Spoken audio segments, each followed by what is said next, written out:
What's up, everybody, and welcome to the Stand Up Guys Podcast, episode 49. Now, you're probably asking yourself, do we have something special planned for episode 50? I doubt it.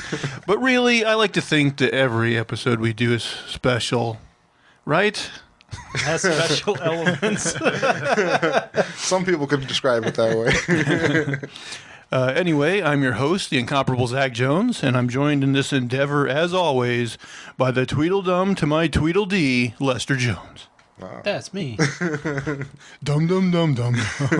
Oh, hi, George. Yeah, you better give me a whole lot of them.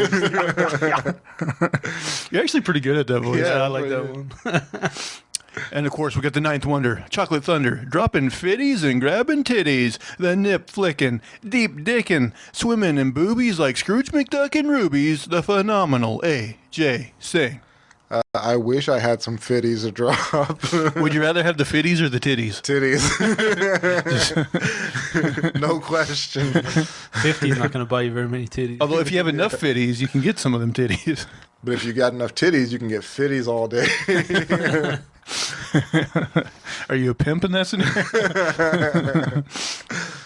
Yes.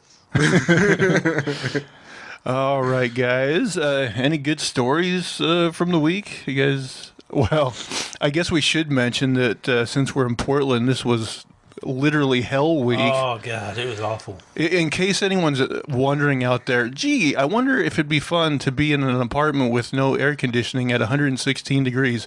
It is not.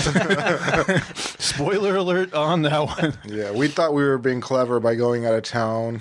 And we went to the beach. It was cooler there, of course, like 60s, 70s. But then the electricity went out at the hotel. Oh, what? Yeah, for just the day, like a few hours.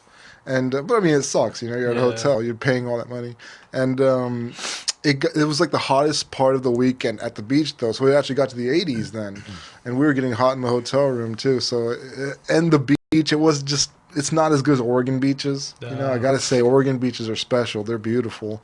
And Cannon Beach, Seaside, much better as a resort to go to the beach compared to this place. It was trying to be like a beach town, but we went to like a restaurant the first night, really good restaurant. Went to the next night, 1.5 hour wait. And yeah, it was they were not prepared for all those people. So I mean, I wouldn't trade it. It's a good experience to get out in there. But yeah, next time I'm staying with the local beaches.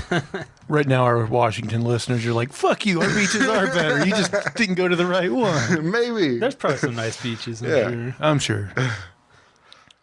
What about you? You do anything besides sweating? Man, just sitting around sweating and It was so terrible. trying to sleep sucks. I just turn on the fan and then I had a pot with water and a dish rag and I'd be like, and then I'd be like, okay for 5 minutes. It's the most hobo thing ever. I got my rag, my water. I think it's called a whore's bath or something like that. just all night. Yeah. Man, I got up to my work alarm on Monday and I'm like, did I sleep last night? I'm not sure. Time to go to work. You just ran a 10K. Well, the last show I talked about how I'd gone off caffeine and I hadn't been sleeping because my back was hurting and I was having all these shitty withdrawals. But that's finally gone away in the last couple nights. Like a baby, man. Nice. So I don't know if I keep feeling like this, I might just stay off coffee. I've gone the opposite route as you. I've started getting addicted to Dr. Pepper and staying up for hours on that. It's just nice, getting a full night's sleep. I feel relaxed. I feel kind of after a massage. I just feel relaxed. Yeah, there's nothing beats a good night's sleep. Yeah. So. I've never gotten a professional massage. What about you? I have. They're worth it. If you don't go for a long time and you're really sore and tied up, that you have knots, then I try to get even deep tissue massages. So they don't normally do it on the first try, when you go in. So they might do a mix between Swedish and then deep tissue, help you out there. Yeah, I like the more medium. I've only had a few, but yeah, it's nice. I might go get one soonish. Yeah, I certainly wouldn't go and be like, oh yeah, give me the one that hurts. Yeah. No, that's true. Just me. I've always had these like terrible knots in my calves, so getting those out was like a priority for me. But otherwise, yeah, I just enjoy and relax. I think one of mine was a little deeper, like, but the next day I felt kind of like mild sick symptoms, like just kind of like. I heard that it can raise your blood pressure because it's like getting out a bunch of stuff that's in like your blood. working out a bunch of toxins Yeah. and crap. That could be, I don't know. You guys have time to watch anything this week? Oh, I told you about. I watched the 1991 or 1990 Captain America. It was because like these guys did a podcast and they made fun of it, so I watched it along with them. And boy, Captain America! I don't know why they call him Captain. He did not really represent America very well, and he had like no superpower. Like he was supposed to have superpowers, but I think one time they put a car on neutral and he moved it a little bit.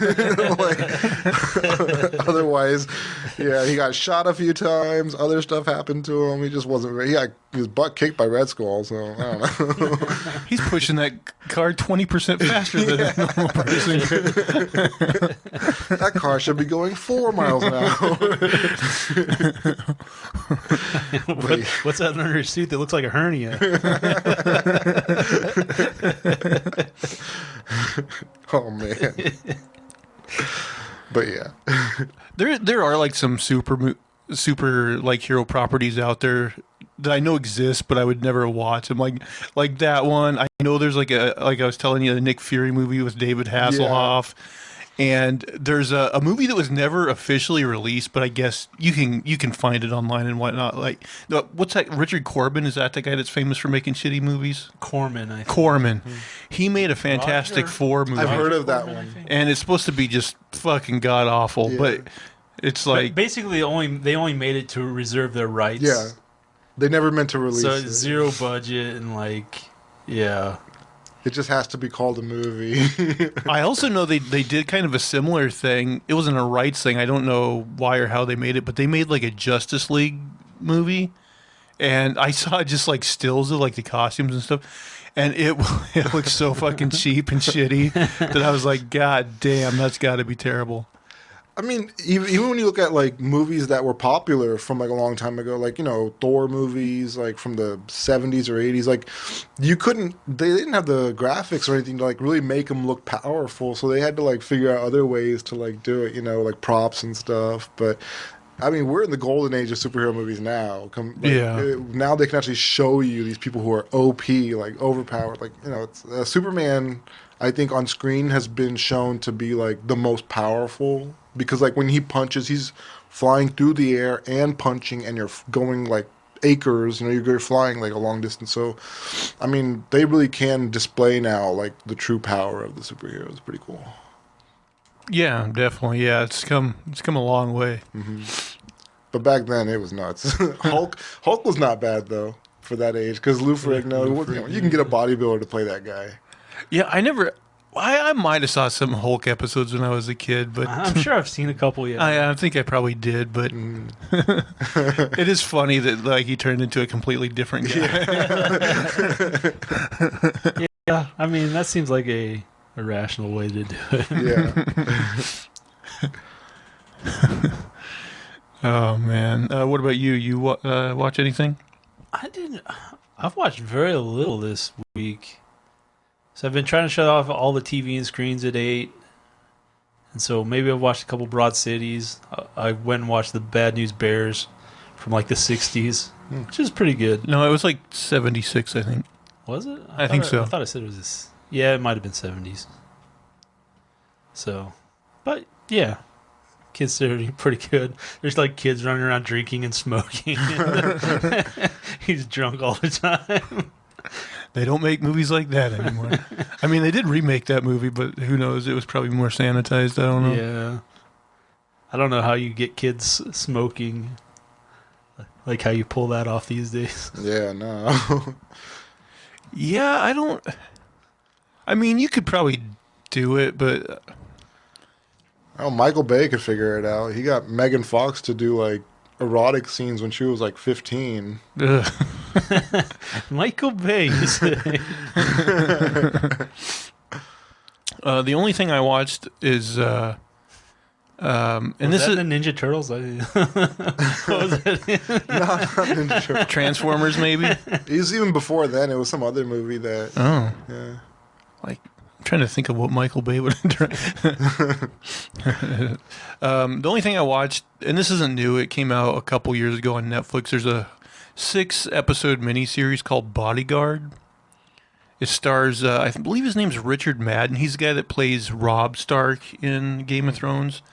Anyway, it's kind of like this political action thriller where he's like an ex-military guy that is now a policeman, and he gets assigned to protect, like, not the prime minister, but a woman that's like high up in like British Parliament or whatever, and like she's like very hawkish as far as like war and stuff. Like she was for the wars that got him hurt, and like he has like his body's all like burnt from. They never really go into it, but he was like injured during the war or whatever. And so he's assigned to protect her, and of course they got to have some action. So there's attempts on her life, and then it's this kind of like whole conspiracy involving like other like there's like British Secret Service, and you're like, oh, is this guy in on it or something? And they also like kind of paint the picture that he's like got PTSD, so could he be like kind of a unreliable, like, could he somehow be in on it too? So it's just like a kind of action thriller. I thought it was done well, and it's only like a 6-episode commitment. Yeah, kind of. The story sounds just a guy who's been in war and probably doesn't like it is protecting a woman who's like hawkish for war. Right. Oh, interesting. Yeah, I'd like to see that relationship play out. But yeah, I enjoyed it. If you're in the mood for something like that, like I said, it's like 6 episodes and you're out. So How long are the episodes? they're like an hour each. Okay. I skipped Loki this week, but man, I have had a hard time avoiding spoilers. So what episode are they up to? This would be the 4th one. 4th? Mm-hmm. Okay. I'll probably watch it today. So yeah, I'll probably maybe once the 5th one comes out, I'll subscribe again and get caught up before the 6th one comes out. Okay. They'll have like one bonus episode that puts you out of your month time. Probably. They did I saw like a fan poll, and most people are saying that Loki is their favorite series so far. Okay. Yeah, but personally, I like the intrigue of WandaVision a lot. So I don't know. They're both good. I feel like sometimes people. I feel like sometimes people have new bias though, where they're like, "Oh, the new thing I'm really wrapped up in right now," And if they actually thought about it, they'd be like, "Oh, maybe I did like WandaVision more," or something like that. All right, guys, should we get on with this silly show? Let's do it. So for maybe anybody who hasn't watched, what we do is we kind of go around. We can bring any topic of conversation we'd like, but we generally kind of try to find like news stories or maybe off the beaten path a little bit, weird or funny in some way. Or of course, if there's a mainstream story we really want to talk about, we have no problem doing that as well. Anyway, as tradition dictates, AJ, we're going to start with you. All right. There's cultural appropriation, and then there's this. A white British-born influencer who identifies as non-binary is now also identifying as Korean after having 18 surgeries to look like the lead singer of K-pop supergroup BTS. Ollie London, who uses they/them pronouns, shared a series of videos to explain why they've gone through multiple procedures to look like BTS member Jimin. I'm finally Korean. I've transitioned. I'm so happy. I'm so happy I've completed my look, celebrated London in the video. I'm finally Korean, guys. I'm so happy. Finally. I've been trapped in the wrong body for 8 years, and that's the worst feeling in the world, when you're trapped and you don't feel like you can be yourself. Wait, 8 years? Yeah, why 8? I don't know. So he was in the right body when he was born, and then eventually it turned into the wrong body, or what? Maybe he looked Asian as a kid. If you're doing that many surgeries, it's got to take a while, right? Yeah.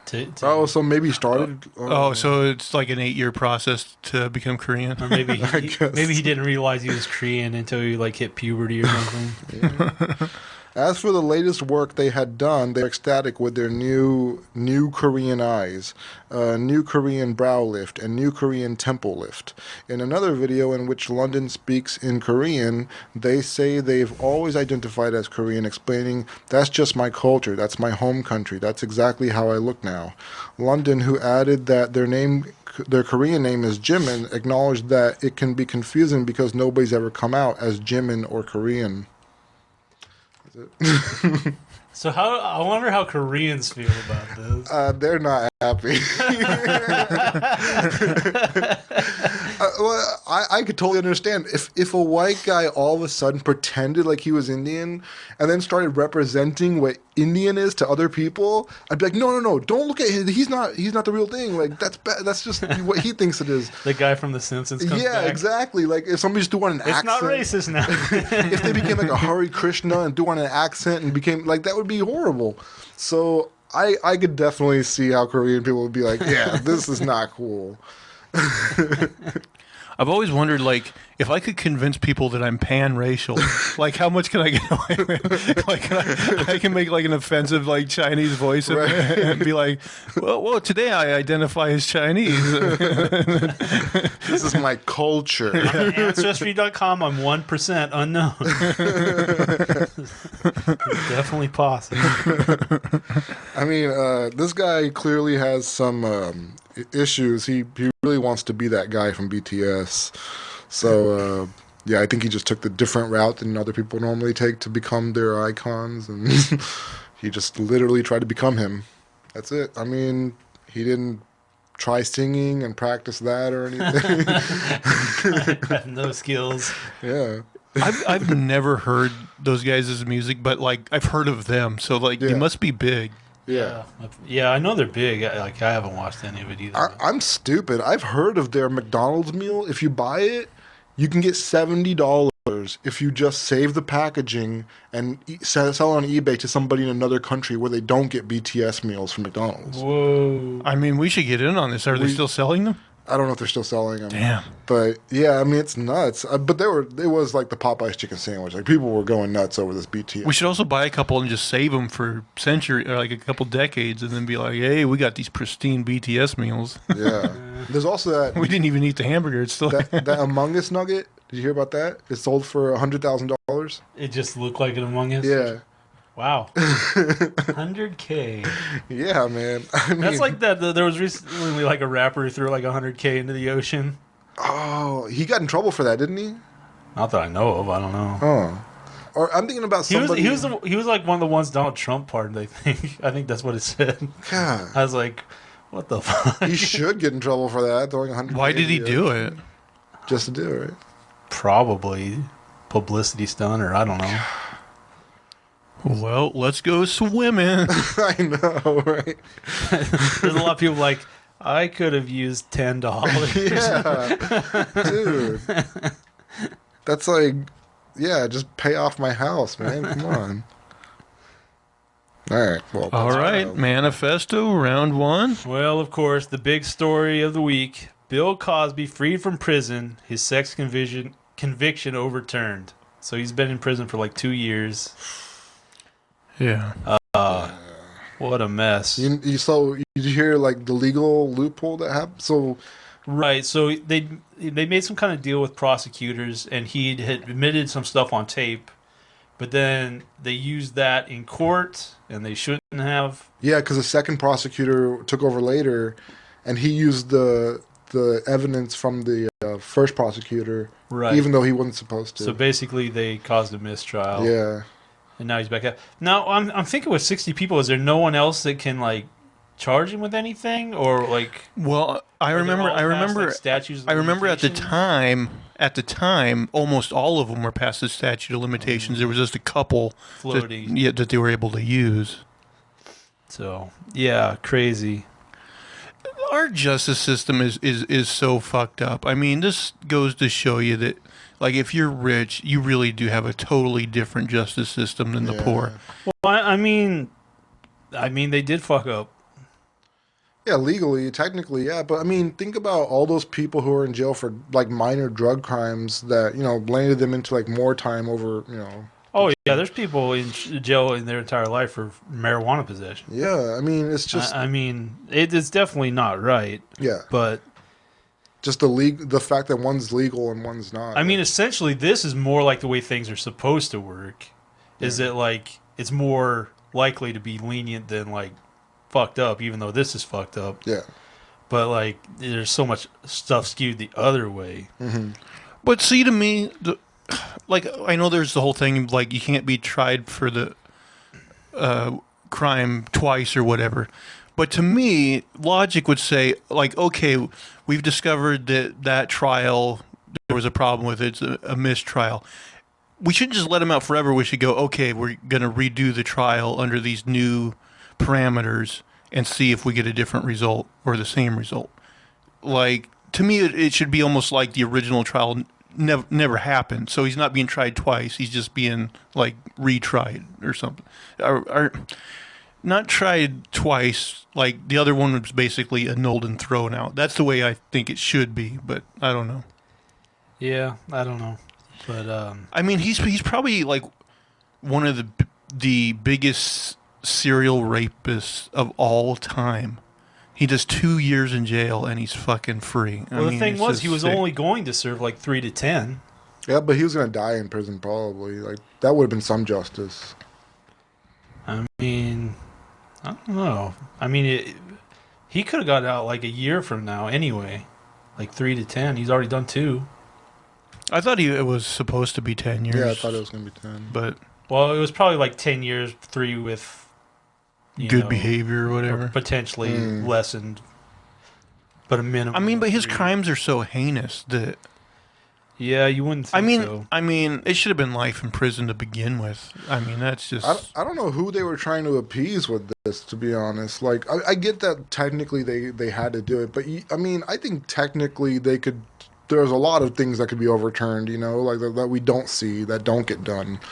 I mean, there are definitely like justice movements where they tackle some of those issues, and those cases are definitely out there. Yeah, I hear about them all the time. And in this case, okay, fine, it's overturned, but it's like nobody's happy about this. Well, it's surprising that if you're a prosecutor on like a gigantic case like this, that you're not careful enough to... Yeah. I mean, it's a ridiculous oversight. Yeah. But apparently, yeah, after 2 years in prison, he said he's finally had his fill of chocolate pudding pops. I knew you were going there because I saw your tweet about this. I think I had a slightly better phrasing, but I forgot it. He's had no chocolate pudding pops. Oh, you're lucky I'm high right now. I have to imagine when he was going into prison, there had to have been jokes like that made, right? Yeah. I'm sure, yeah. There's nothing original, man. Didn't he go, hey, hey, hey, like on his way to court one time? He did, yeah. I saw that video. For rape charges, man. I was trying to work up another joke about it being even harder to pick up the soap when you're half blind. Oh, did he try to claim he was half blind now? He is like, blind. Oh, is yeah. he? Oh. Yeah, he's mostly blind. Oh. So, yeah. Yep. Shit show with Pretty fucked up. Yeah. All right. This story's a little long, but I found it entertaining, so I included it here. Dutch conman gets caught after prostitutes beat him up. How a prostitute did what global companies and international police couldn't. A globally wanted con artist getting arrested after prostitutes kick his butt sounds like something from Ocean's 11 or some other Hollywood heist comedy. But it turns out once again that reality is weirder than fiction. Bernio Jordan Enzo Verhagen is a Suriname-born con man with a Dutch citizenship. He's apparently very much into what he does. Though only 27, Verhagen has amassed an impressive list of charges for fraud and scam. However, it seems that he'll finally be brought to justice. When trying to impersonate a famous European soccer player in Colombia, a group of prostitutes ended up calling his bluff. When Verhagen couldn't produce the kind of riches he claimed to have, the sex workers started pummeling him to the point that the cops are called to save his life. And you can probably guess how the whole thing ends when the police get their hands on the famous scammer. But let's take a deeper look at how it all went down. Verhagen had made his name as a grifter in Europe and Africa before jumping over the pond to the Americas. His modus operandi was defrauding soccer teams by creating fake agents who would sell him as a professional footballer. Maybe things got a bit too hot in the old world because in early June, Verhagen decided a change of scenery was in order. So he hopped on a plane and zoomed across the Atlantic. After he arrived in the city of Cartagena in northern Colombia, of course made famous in Romancing the Stone. Yeah. I like that movie, Romancing the Stone. Yeah, that's a good one. He fell back into his grifting ways. Pretending to be a soccer star had worked well for him in the past, so he decided to try the same thing with a new twist. Posing as a famed European soccer player, Verhagen rented hotel rooms, hired yachts, and dined in high-class restaurants. When it came time to pay the bill, he would send the funds through a fake electronic wire transfer. Verhagen would tell the companies that money was totally on its way, but since it was an international transfer, it might take a few days to clear. Not wanting the bad publicity from pissing off a soccer celebrity, his victims took his word at face value. Of course, the tourism companies would never get their money because it didn't exist. After a while, the atmosphere in Cartagena started getting too hot for Verhagen, and he skipped town again. This time, he headed to tourist trap of Santa Marta, some 100 miles northeast from Cartagena. There, he continued the soccer star act.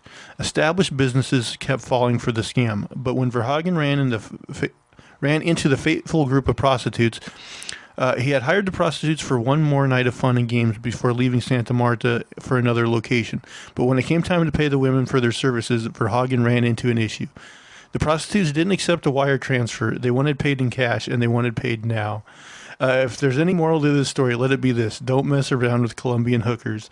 Enraged that Verhagen couldn't produce the money he promised them, the prostitutes charged him. As they beat Verhagen on Santa Marta's Rodadero Beach, a crowd gathered around them. At the women's coaxing, some of the onlookers joined them in opening a can of whoop-ass on the conman. Let me get in on this. Others, however, felt the whole situation was getting out of hand. To prevent Verhagen from getting straight-up lynched, they called the cops. The police arrived and dispersed the crowd. Then they took Verhagen into custody. Almost got away with it. So now Verhagen, a foreigner, was in the hands of the police, and it just happened that the Colombian cops learned something interesting from Interpol. Verhagen had been convicted of fraud in Denmark, and he'd been charged with kidnapping in Chile. Looking at his unpaid financial records, it was clear to the cops that he was a grifter. Unfortunately for them, Verhagen didn't have any active international arrest warrants. They had no choice but to let him go, although Santa Marta's police commander invited any companies Verhagen had defrauded to contact him. It seemed Verhagen had gotten off scot-free. His luck wasn't to last, though. Just a couple days later, Dutch authorities issued an international warrant for his arrest. The cops had been keeping an eye on Verhagen, so they knew just where he was. Colombia's immigration authorities arrested him at a luxury apartment in Barranquilla, which he had also acquired through fraud. This guy just doesn't learn, does he? Verhagen is currently awaiting extradition to the Netherlands to get his just desserts.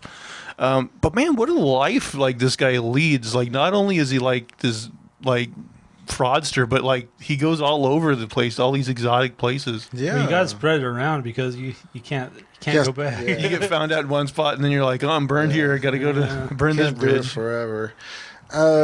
Yeah, what was this guy? What was he doing before this? Like, he couldn't have been grifting and conning his way throughout life. I mean, you figure you got to. It's a set of skills, right? You got to build up.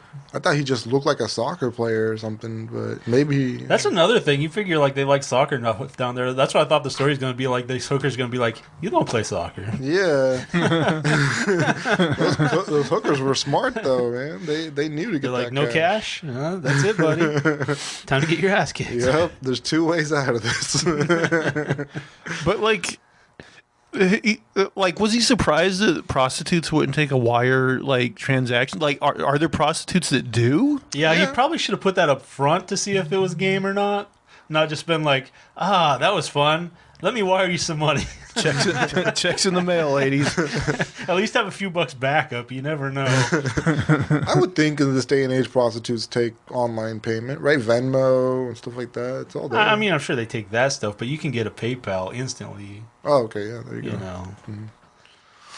Well, wasn't there a case of federal? What are they called?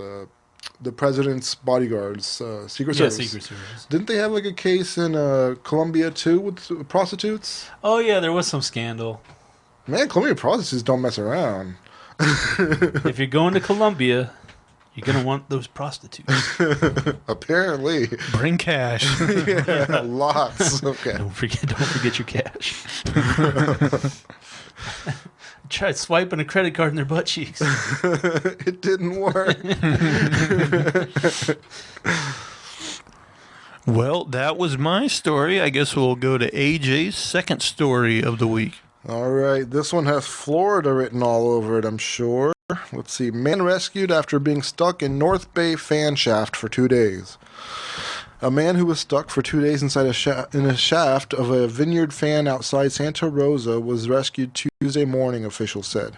The man, who was expected to make a full recovery, told authorities he liked to take pictures of the engines used in old farming equipment, the Sonoma County Sheriff's Office said.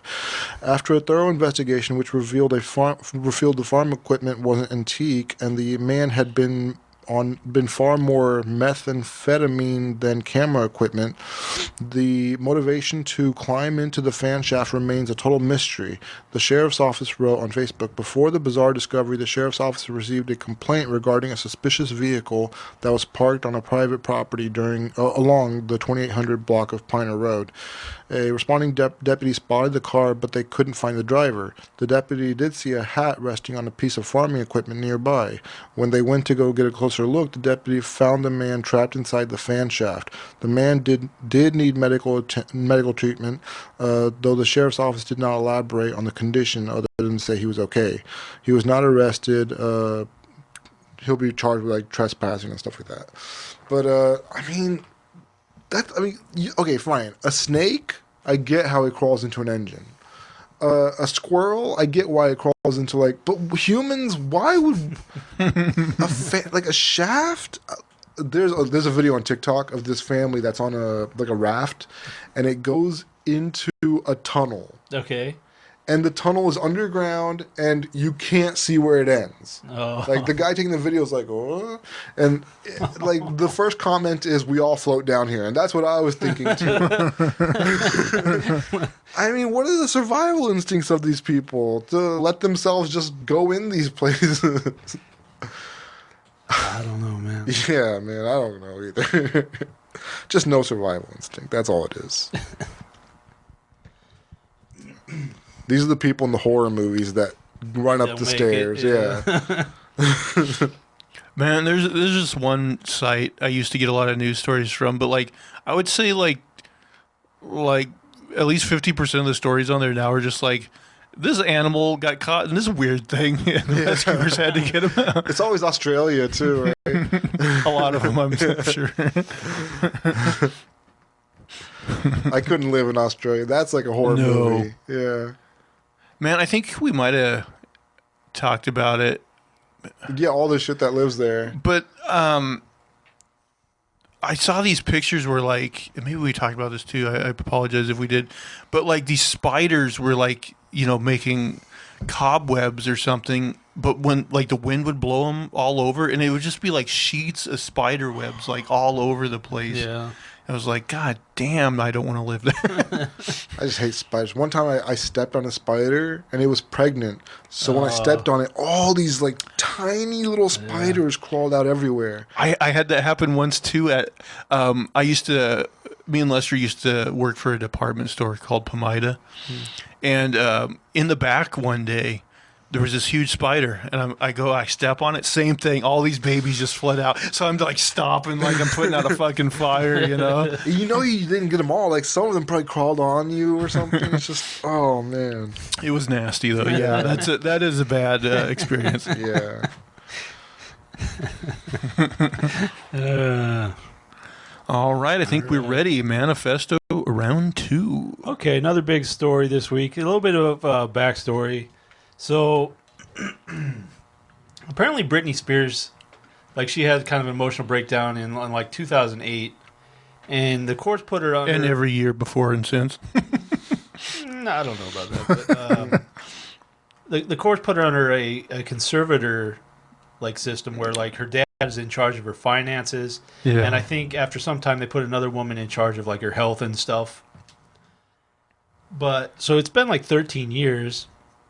And she goes into the court to like plead to get rid of this because her dad, and apparently he sounds like a kind of a piece of shit, but he's been in charge of her money, and over like 13 years he's gotten like $5 million out of this. So pretty lucrative for him. And like she's just trying to get it to end, but apparently it goes beyond the money.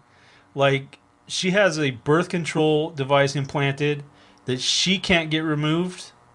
Like she doesn't have a choice but to be on birth control.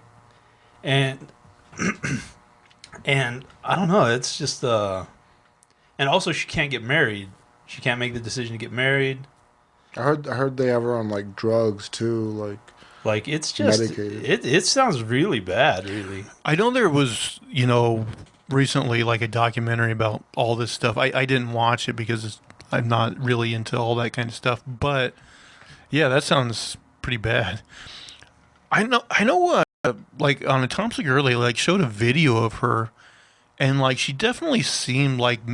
I mean, there's speculation that she's like maybe bipolar and like her medication isn't quite right. I don't know. Even if you have mental issues, yeah, that seems a bit. like she has $60 million. She can go fuck some shit up, and it's not going to be the end of the world. Okay, and I mean, at the end of the day, is it really worth doing that to somebody? I didn't know they could like force you to be on birth control or prevent you from being married. Apparently, like Having she's kids. like trying to have them take it out so she can try to have another kid and stuff. And I was just like, that's too far, man. Yeah. But she lost that fight, right? That court fight. I think I saw that. Right. They turned it down, and apparently she gave some like a big speech there trying to get rid of it. But What'd they say? Why'd they turn it down?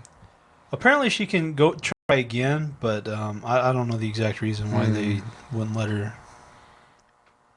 Maybe she's had like episodes or something. I don't know. I mean, she's like my age, right? I think closer to my age. Like she's in there. Yeah. So I mean, at that point, I mean, unless you're like a complete psychopath or you're like completely like just off the rails, I don't see it, man. Like I mean, who hasn't been through some shit in their life and broke down at some point, or I mean, I may or may not feel differently about this if I knew her in real life. But even if I knew her in real life, I wouldn't agree with like the forced birth control, Yeah. Forced marriage choices, that kind of stuff. I wouldn't be behind. Yeah, it sounds really bad, really. Yeah, it's Especially if I get the feeling that the dad's in it, for the money, not because he loves her. Yeah. Well, I mean, he has a huge financial incentive, apparently. I mean, $5 million over Yeah, but I mean, 13 years. he could have got. I would think a celebrity shares their wealth with their parents, so I mean, in some way, he would have gotten something. I mean, I'm sure it depends, but I mean, I don't know. But yeah, and wasn't Britney's sister also for a time like an actress and singer? So like, I think she tried to get in. She wasn't nearly as big. Yeah, it does vaguely sound familiar. I think she recently spoke up for Britney too about this whole conservatorship. all right. Anything else on that? No. Well, last week I tested your guys' knowledge of DC Comics. Ooh, I love this. I don't think you did fantastically. True. AJ did better. AJ definitely won. I got like one of them. But I think this competition will be a little more fair because this is just some general movie trivia. Can we do math? Next week? I don't stand a chance. I will say, like, this is, I think, a good combination of, like, easier ones and tougher ones. Like, I knew some of these, and some of them I didn't have a clue Burt on. Reynolds. All right. Question number 1. Whoever chimes in first gets it. Oh, you're a little bit out of shot there. Oh. All right.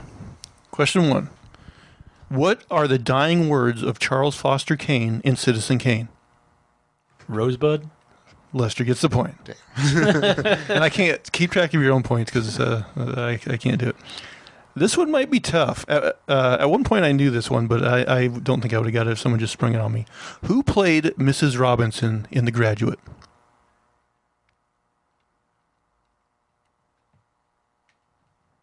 I don't know. I don't think I've seen it. I've seen clips. Sharon Stone. Anne Bancroft. I wouldn't have gotten that. What was the first feature-length animated movie ever released? Snow White. Lester gets the point. Oh, I don't stand a chance. This competition. In The Matrix, does Neo take the blue pill or the red pill? The blue pill. The red pill. Red pill. AJ gets the point. For what movie did Tom Hanks score his first Academy Award nomination? Big. Oh, man, you did it. Oh, I don't think I would have guessed that. I think that's 2 apiece. This one's tough. I wouldn't have known this one. What 1927 musical was the first talkie? Singing in the Rain. What's your guess? Fiddler on the Roof. The Jazz Singer. Nope. I've never even heard of that. What's the name of the skyscraper in Die Hard? Something Tower. Do you know, AJ? Chrysler Tower. No, it's Nakatomi Plaza. Oh, Oh, I've Plaza. heard of that. Yeah. It does kind of sound familiar. I've never seen this movie. What flavor of Pop-Tarts does Buddy the Elf use in his spaghetti in Elf? Oh, I've never seen this movie either. Chocolate. Well, a good guess. It was chocolate. Oh, wow. What shocking Wes Craven horror movie carried the marketing tagline, "To avoid fainting, keep repeating, it's only a movie"? New Nightmare? Nope. What's the he did the Kurt Russell one, right? In the Arctic. What was that one? I don't know any Wes Craven name movies. Nightmare on Elm Street? I know what you're talking about. You're talking about The Thing. The Thing, yeah. But no, it's The Last House on the Left. I'd never get that. Although I think John Carpenter directed You The might Thing. be right. Yeah. I get them confused. What pop vocal group performs at the wedding in Bridesmaids? Bridesmaids, I did see that. I did too, but I wouldn't have gotten this. I think the only thing I really remember is like shitting in a sink or in the street or something. Yeah, that's like the one thing. Do you remember, AJ? Spice Girls? Good guess, but it's Wilson Phillips. This one's tough too. What real-life on-again, off-again Hollywood power couple starred in the film Who's Afraid of Virginia Woolf? Bennifer. Nope. I don't know. Elizabeth Taylor and Richard Burton. Oh, Classic. Where'd you get these? these are, yeah. This is an awful test. I mean, this is a mix. Like, there's, somebody will get this one. We've gotten like 2 right. No, Couldn't have gone Marvel. You've got more than that. You're supposed to be keeping track, though, because I'm not. What American writer-director starred in several iconic European-produced spaghetti westerns? John Clint Wayne. Eastwood. Clint Eastwood. The Good, the Bad, and the Ugly and all those. Now, Lester, we watched this movie, but I don't know if you'll get this. Who played juror number 8 in 12 Angry Men?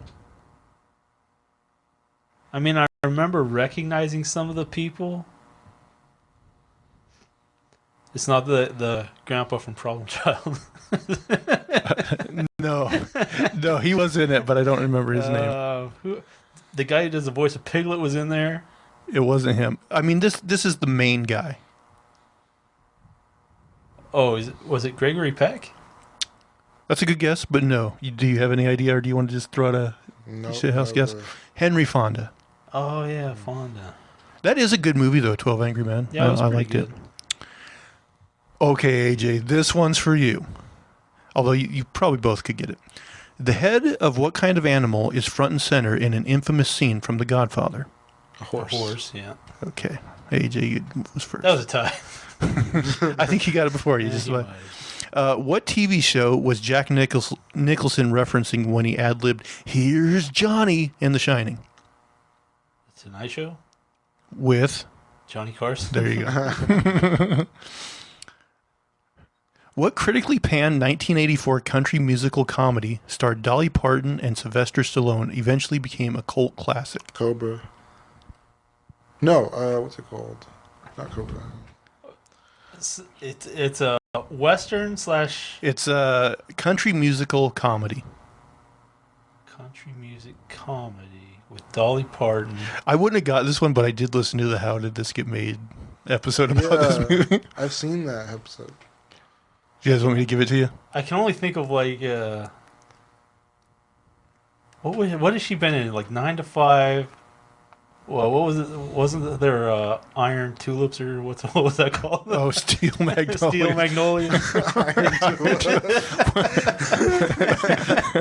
We should make Iron Tulips. Yeah, we should definitely make a band or something. Yeah, you might as well tell us. Rhinestone. Oh, that's right. I don't think I've heard of that. I wouldn't have thought of it, though. I forgot. Who played park owner John Hammond in Jurassic Park? Attenborough. Do you remember his first name? John? No. Fat Englishman. Richard Attenborough. I thought Richard Attenborough was the That David Attenborough, right? David Attenborough. Okay. I was thinking Richard was the other one. Yeah. David Attenborough, he's like the nature guy. Biologist, Oh, nature, yeah. okay, I'm sure you'll get this one. In what 1976 thriller does Robert De Niro famously say, "You talking to me?" Taxi driver. I was going to say just Taxi. That's that Jimmy Fallon movie. That one with Danny DeVito. What's the name of the anthemic dance near the beginning of the Rocky Horror Picture Show?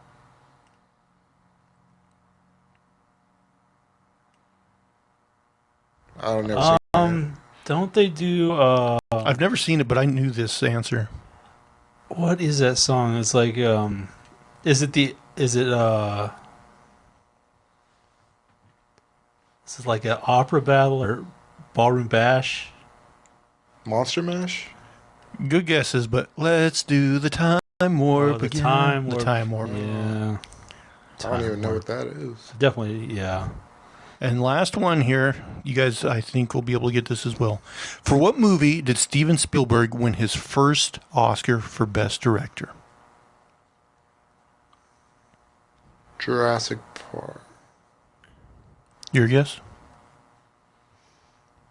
I'm guessing it's before that. Could Jaws have gotten one? Is that your guess? We'll go Jaws. Schindler's List. Ah, I definitely would have guessed that he got one for that. yeah. I don't know if I would have thought it was his It was his first. first one. I mean, he should have got one for Indiana Jones in The Last Crusade, just saying. That's a little too popular for the Oscars, maybe. Yeah, definitely. So I wasn't keeping track. Do you guys know how many points you got? Like 3. Yeah, 3 or 4, I think. But you guys did better on that one than I felt worse about that one. okay, maybe Lester did better. Yeah. Yeah, I think I only got like 1, maybe 2 last time. That was fun though. One of these days, one of you guys will have to do trivia. All right, AJ, your turn. All right. This one's kind of a sad story, but there's stupidity involved, so I thought it'd be good. Florida man claimed stand your ground when he kicked and killed an iguana. Frank Sarabino, a Palm Beach County man, is being denied a defense that he killed an iguana in Lake Worth Beach because he was standing his ground against the reptile. PJ Nilaja Patterson, 43, was charged with a felony animal cruelty charge after a surveillance camera video showed him in September killing a 3-foot iguana in a prolonged encounter that involved repeatedly kicking the reptile and throwing it by its tail. His lawyer has asked Circuit Judge Jeffrey Dana Gillen to allow Patterson to use Florida stand your ground defenses at trial, but the judge declined. This was a cold-blooded iguana killing.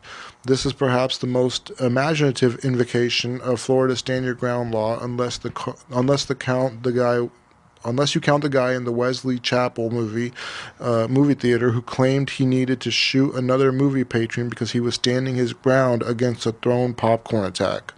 Florida's Stand Your Ground laws passed in 2005 as an NRA-inspired expansion of justifiable homicide in state law. This has led to some unforeseen applications, such as drug dealers and gang members invoking it as a defense in territorial street shootings. Over the years, data has shown that defendants are more likely to prevail on a stand your ground claim if the victim is black. This is the first time the victim was green. I mean, what an asshole, right? Yeah. At the same time, it's an iguana, Yeah, but it's a 3-foot iguana, I mean, killing a small iguana somehow seems more palatable than, like, killing a big 3-foot. It's like, you're going out of your way to kill that. You have to try to kill that thing, like. But, I mean, if this was a cat or a dog, people would, Oh, it'd be way worse. Yeah, but they're objectively better than iguanas. I'm just saying, we don't think of all animals as equal. Yeah, we don't. That's true. No, I definitely, if I saw a 3-foot iguana, I'd leave it alone, I think anybody... Yeah, pretty much any wildlife. Like, I don't care if it's like a chipmunk. It's like, this is nature. I'm just going to give him his space. Like... I'm not going to trust that he's not going to, like, run up and bite me or do something to me. I'm just going to leave him alone. Yeah, generally, if something ain't, fucking with me, I won't fuck with it. Yeah. I mean, if I could kill a snake with, like, a gun or something, I might. Yeah. Nobody feels bad about snakes. Snakes are awful. I mean, look, in my village in India... Like, we get snakes sometimes, but I've never seen one. But, I mean, if a king cobra showed up one day, I'd rather it than me, that's all I'm saying. Yeah. Nobody's going to lose some sleep if you kill a king cobra. Yeah. Yeah, I'd run as far as I could and then, like, try to get my 50 cal and shoot it from 3 miles away. Snipe it. Man, I could never even be at ease living in a place where I knew there were snakes like that. Yeah. I would always be like so on edge. I would just be anxiety riddled. I mean, it's like being on a plane. Like, for me, like, the idea of it is horrifying. But once you're in it, you're just like, all right, this is my life now. I have nothing on airplanes. Like, you don't feel any fear? No. I feel all the fear before I get on the plane. Then I get on the plane and I'm like, all right, we're doing this. I'm committed at that point. Yeah, at this point, it's in God's hands. I can't even think about what's going to happen. For me, like, I've only been on a couple flights in my life, but, like, it's not that I think the plane is going to crash, but it's just... for me, like, the anxiety of the actual movements, like takeoff is rough for me. It makes me feel like bad. And then when they do that thing where plane drops real quick and you get out, like, it really fucks with me. It really makes me not feel good. Yeah, my ears always pop when that happens. Really messes up the pressure inside. Man, I think we're back to the manifesto. Okay, well, we're gonna take a little detour here. I watched like a short documentary this week, and I thought it was interesting enough. Maybe we should just hash it out for a second. So, the setting is it's like 9 or 10 BC. Augustus is the emperor of Rome, and they've been expanding, and so they've been trying to make inroads into Germany, and basically at this point, Germany is just kind of these scattered tribes. They're tribal. They're still kind of, pretty backward, essentially. But they've attacked, and they've made some progress here and there. But it's kind of shaky. It's not like some of their other victories. And so there's this guy named Arminius, and he's like a Germanic officer. And what Rome does is, like, they'll train like certain people from other countries and areas to be in their military. So this guy had actually become a Roman, and he got military training.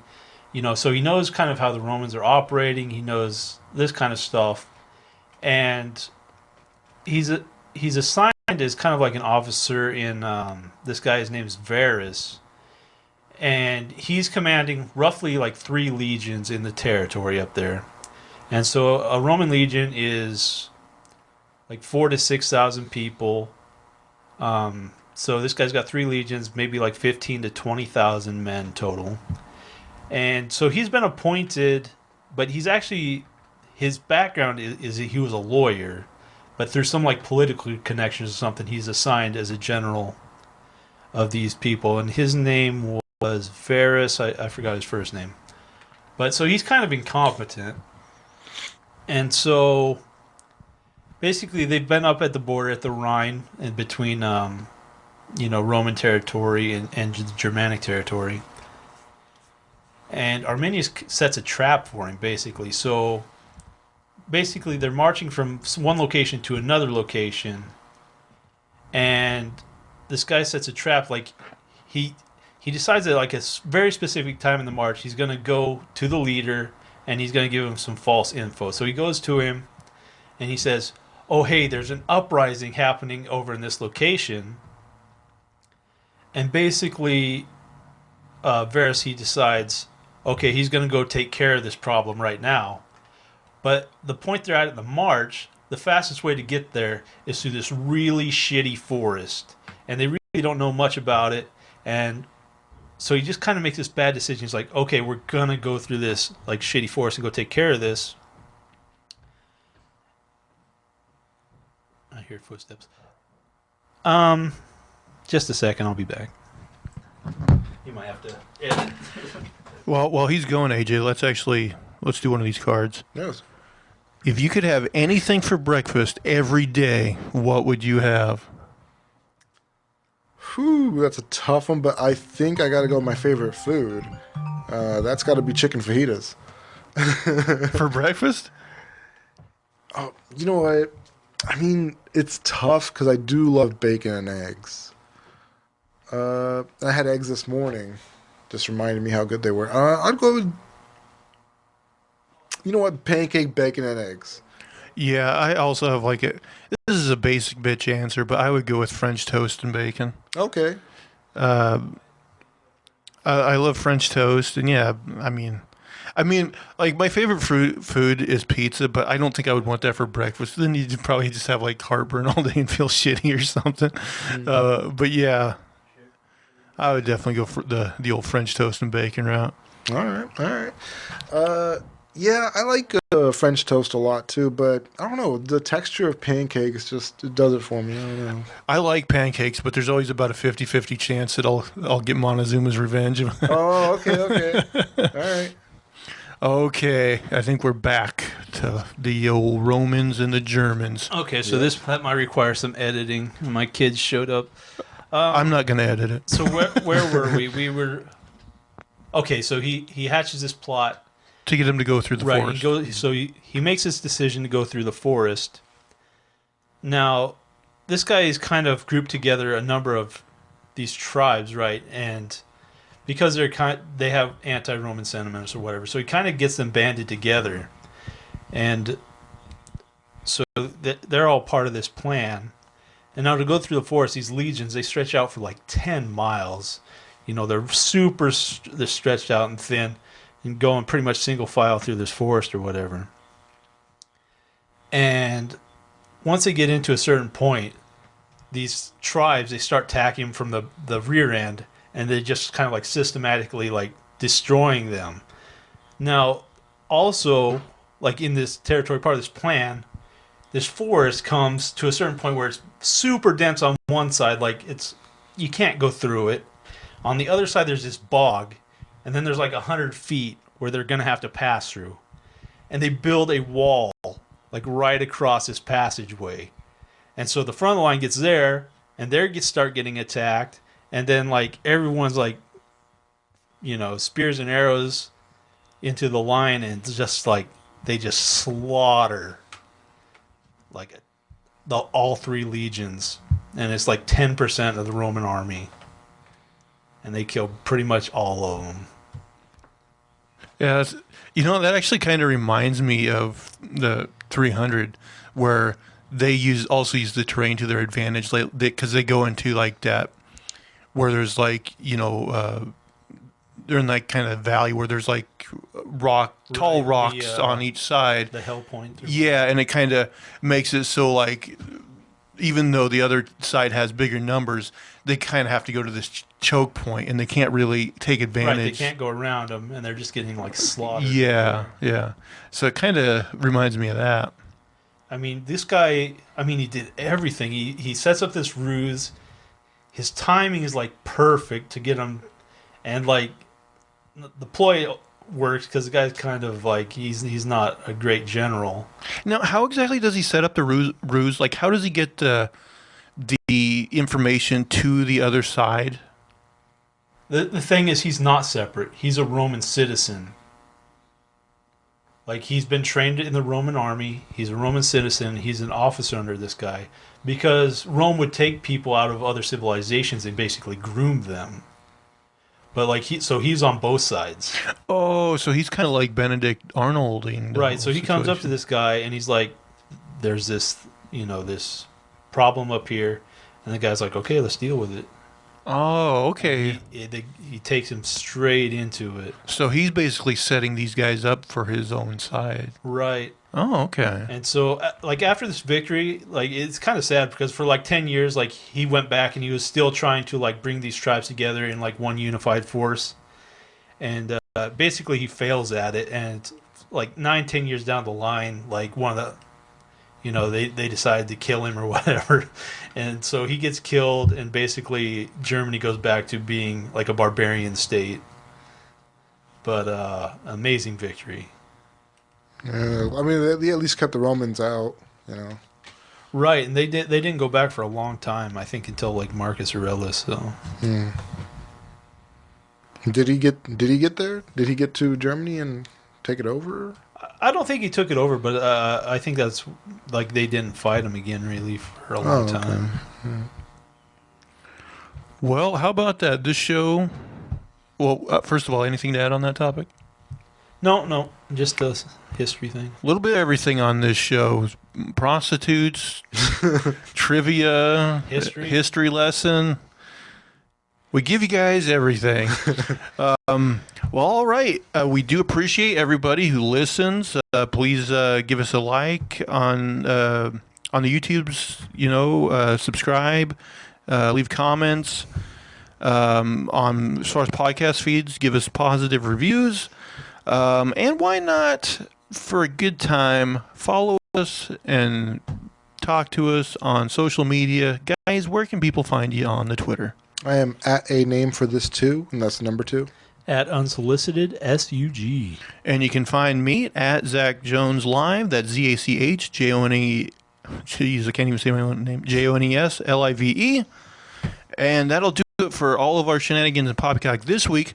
Please join us next week for episode 50. Oh man, I should have saved the grabbing fitties or dropping fitties, grabbing titties for that episode. Anyway, that's going to do it for all of our shenanigans and poppycock this week. Please tune in again next week. Bye, guys. Take care. Have a good one.